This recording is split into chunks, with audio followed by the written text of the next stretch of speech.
All right, this was probably the best season of My Hero Academia I've ever seen. One of the greatest seasons of any anime, one of the greatest arcs of any anime. I read the manga beforehand, and they did a great job with the animation. It was fucking awesome, but the ending, I didn't realize how empty it kind of was until they animated it. And they had played the sad song, and they just show a bunch of injured people and the devastate in the city that's kind of busted up. And I'm like, am I supposed to be like sad about the tragedy that just happened? What tragedy? None of the heroes died. Some of them are in the ICU, but we all know that in 2 or 3 episodes they'll be back to 100%. Midoriya busted up his limbs, but we all know he's not going to lose his left arm, his right arm. They're going to be perfectly functional again, or he'll just need some equipment to help uh, with his limbs to stabilize him. But he's not going to have any long-term consequences. Uh, if one of the young heroes would have died, like I mean, Dobby died. The villains lost someone. Had one of the young heroes from the 1A course die to help defeat the villains and prevent more casualties. Show civilian casualties. Like say 300 and something people died. Show a news station and just show at the bottom 312 confirmed dead, and show like lost children just crying in the middle of the street among the rubble, and show the parents comforting one sibling, and then like someone holding someone back trying to run back into a burning building that collapsed. Knowing that the person trying to run into the building wants to save someone who's dead. The person holding them back knows that's too late.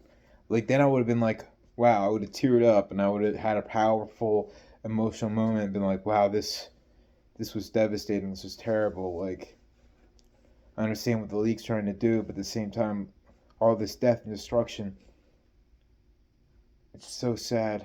And I've been like, this is kind of like the feeling. It kind of reminds you of like World War I and World War II and the devastation that happened to those cities when they were bombed, all the death and destruction. This is the human experience, the tragedies we go through. But no, no deaths except Dobby's. And now I don't care. I don't care what's going to happen in future arcs because I know none of the students from the 1A course are going to die. That's not going to happen.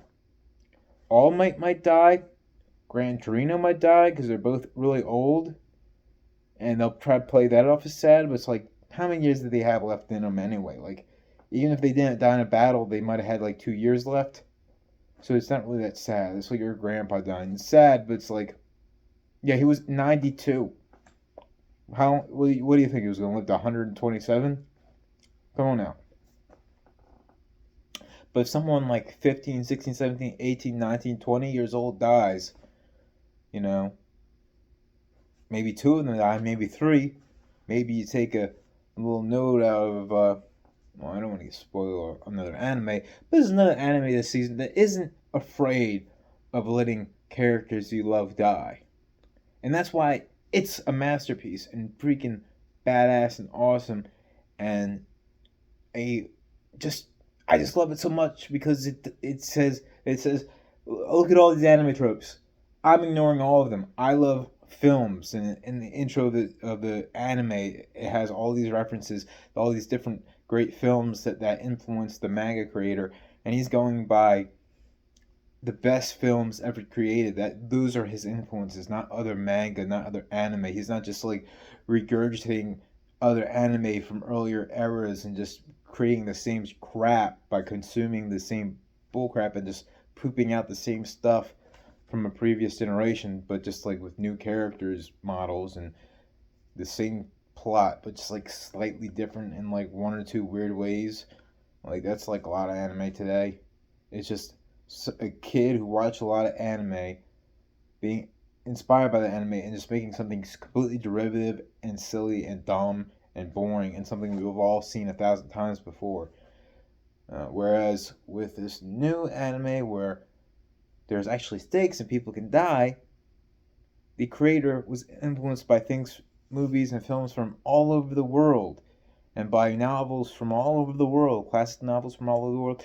He actually has new and interesting things to bring to the manga and anime art community.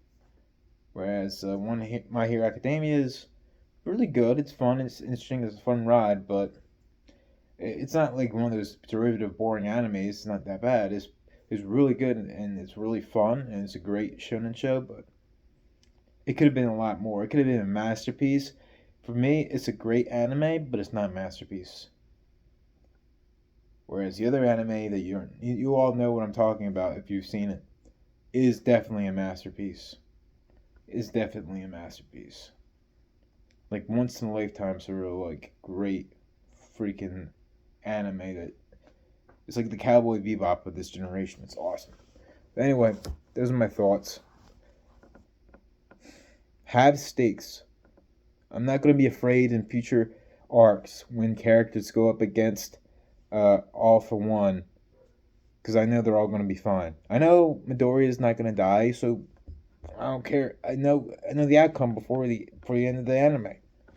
You know, you always know. I mean, you know the good guys are going to win, but I already know that no one's going to die, no one's going to get seriously injured, no one's going to get paralyzed, no one's going to lose anything precious to them.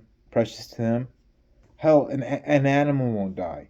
If there's a cat or a dog in the anime, they wouldn't die.